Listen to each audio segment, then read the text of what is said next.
ब्राह्मण बनिया, अक्षत्रिय, शूद्र, ये चारों कुल ऊंचा।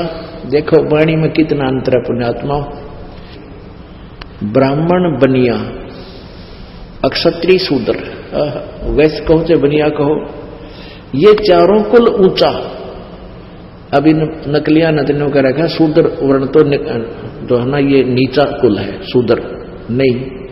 अपने अपने कर्म को जो निष्ठा से कर रहा है, सभी का कार्य करने योग्य है, कर्तव्य कर्म है, और कोई ऊंचा नीचा नहीं। जिसका जो कर्म है वो सही कर रहा है अपने निभाकर, कहते ये चारों कुल ऊंचा।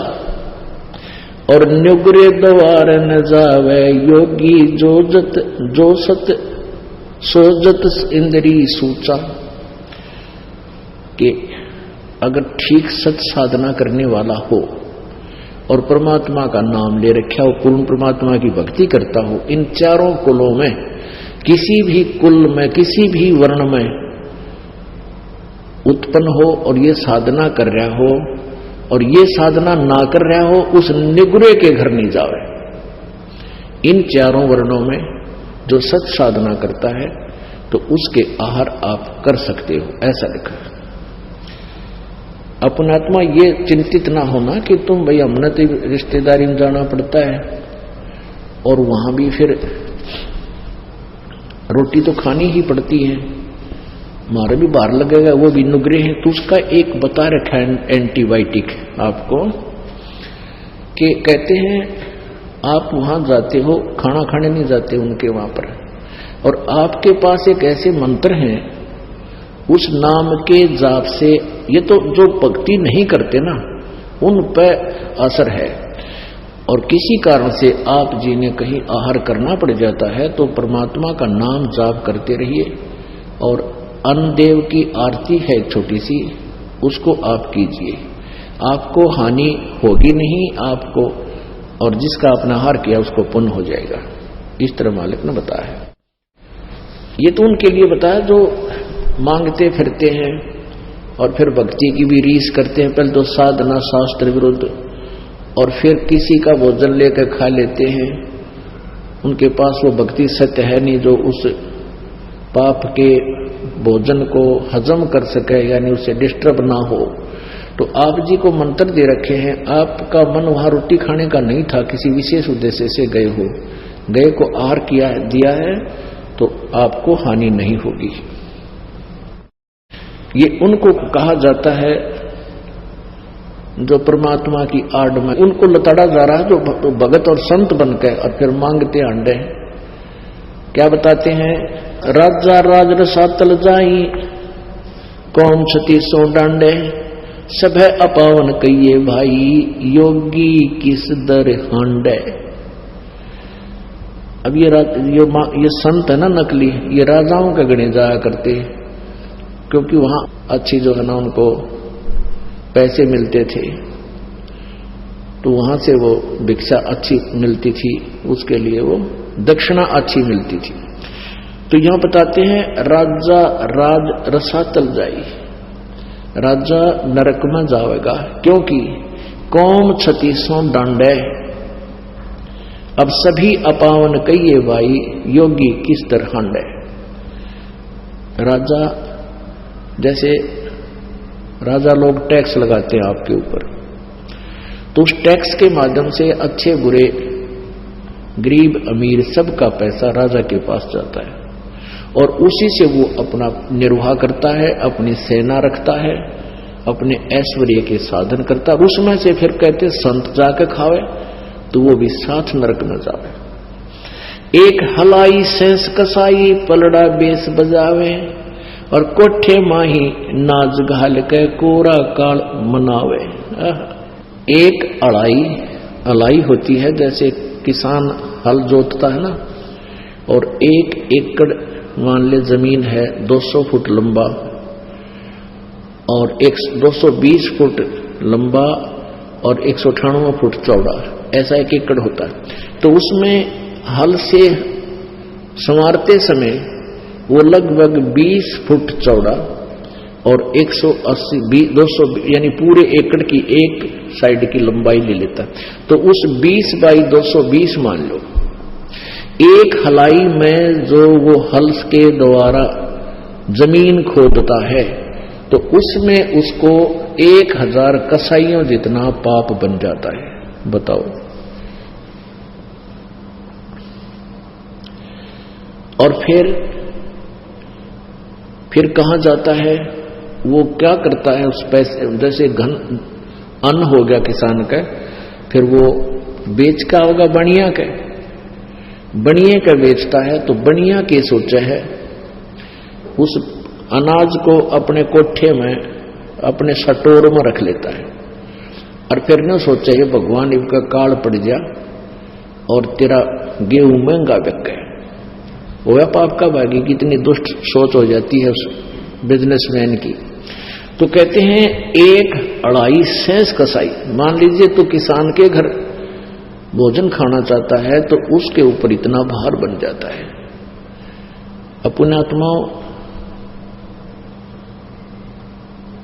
ये अध्यात्म ज्ञान है, ये तत्व ज्ञान है। इस तत्व ज्ञान को समझने के लिए आपको धैर्य रखना पड़ेगा, डगमग नहीं होना, घबराना नहीं। अब जैसे आप जाते हो किसी के घर खाना भी खाना पड़ता है, किसान के घर भी जन्म है रोगों का, और भी बनिया के घर भी जन्म है। तो जैसे हम प्रतिदिन कपड़ा पहनते हैं, जैसे हम प्रतिदिन कपड़ा पहनते हैं और ये मैला हो जाता है, स्वाभाविक है, तो इसको धोने के लिए साबुन और जल का प्रयोग किया जाता है, ये स्वच्छ हो जाता है। ऐसे आपको एक मंत्र दे रखा है सतनाम। इस सतनाम के जाप से आपके ऊपर ये भार नहीं बनेगा। अब जैसे आप किसी रिश्तेदार के यहाँ चले गए, आपने आहार तो करना ही पड़ेगा, अपने मंत्र जाप करना, आरती करें, और अब आपको तो लाभ बाहर बनेगा नहीं, क्योंकि आपके पास तो वो साबुन और जल है, मैल कट जाएगा। और आपको आहार कराने में जिसके घर आपने भोजन पाया उसको पुण्य मिलेगा, क्योंकि संत भगत के खिलाने का, भोजन कराने का बहुत पुण्य होता है। अपना आत्मा तुम गड़बड़ ना कर दियो, कभी भक्तान बुला के जमान लाग जाओ, कभी मेरे वाले इस काम में फिर फेल कर दो तुम नहीं। अपनी भक्ति करो, सब न राम नाम पर ला दो, और वो भी भक्ति। तो फिर वो दूसरा तरीका, पहले क्या था, या परमात्मा आते हैं एक सुचारू, स्वयं आते हैं या मेरे जैसे दास को भेज देते हैं, ज्ञान वही होता है, परमात्मा विधान वही होता है, अप्लीकेबल वो खुद भी करते हैं, अपने नुमाइंदे रिप्रेजेंटेटिव से भी उसको वो सुचारू करवा देते हैं, लागू करवाते हैं। तो पहले क्या होता था, जैसे शादी ब्याह होया करती, ब्याह होता था तो पूरे गांव में से प्रत्येक, पहले तो चूल्हा न्योत होया करता, छोटे घर थे, गांव थे, पूरे के पूरे घर को आमंत्रित करते थे कि आज आपने हमारे घर भोजन खाना है। जिस दिन ब्याह होता था बेटे या बेटी का, तो क्या कारण था कि वो सभी भक्ति करते थे, साधना किया करते थे, और इसी प्रकार उन्होंने अपने समागम शुरू किए थे। भी एक आध्यात्मिक अनुष्ठान भी करते थे, जोत तो अभी भी लगाते, भंडार जब करते हैं ना, ये विवाह शादी में जब जलेबी लाडू बनाते हैं, कहीं रखते हैं, तो जोत अब भी जलाते हैं उसमें। तो अब तो वह लकीर पीट रहे हैं, और आज तुम्हारा खाका ये मैं तुमने बोला, तुमने मैं तुम्हारे खाका आया था, इसलिए वो एक परंपरा बनी। पहले ये उद्देश्य था कि सभी भक्ति करते थे और भक्तों को अपने घर पर बुला के आहार कराया करते थे। तो ऐसे फिर वो कभी उनके होता था, वो भी यही लालच करते थे कि सारे भगत आवें, भगवान की यहाँ चर्चा चलावें, अन्न खावें, संत को खिलाने का लाभ मिले। तो ये परंपरा चलती चलती फिर इतनी बिगड़ गई, फिर नौते शुरू हो गए। तुम वो न मारे, नौता दिया था मैं भी उनके देखा हूं, अन्यथा नहीं। तो ये प्रोग्राम तो पहले बिगड़ा हुआ रूप हो गया। तो ऐसे आप अपनी भक्ति करते रहिए, आपको हानि नहीं होगा।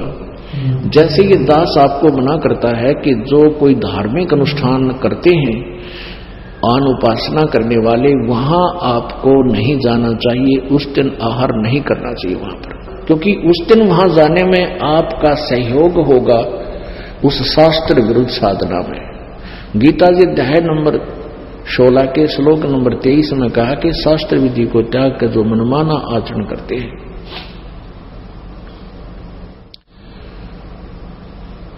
वो उनको न तो कोई सुख होता है, ना कोई सिद्धि होती है, और न ही उनकी गति होती है, अर्थात यूजलेस। तो जैसे शास्त्र विधि त्याग कर मनमाना आचरण करने वाले को परमात्मा के द्रोही कहा है, यानी विधान तोड़ रहा है। जैसे कोई चोरी करता है या कोई और अवैध कार्य करता है, उसमें आप भी सहयोग देते हैं तो दोनों दोषी होते हो, इस प्रकार। और वैसे आप कहीं जाते हो, खाना उद्देश्य है, लेकिन जो मांस मिट्टी शराब वगैरह प्रयोग करते हो उनका तो आहार भी नहीं करना चाहिए। जिस दिन कोई जैसे धार्मिक अनुष्ठान करते हैं या ड्रामाबाजी को 13वीं कोई 17वीं कोई की तो और लड़का हो गया तो और पंगा, तो उनमें नहीं जाना चाहिए आप जी को, बिल्कुल भूल के भी नहीं जाना चाहिए।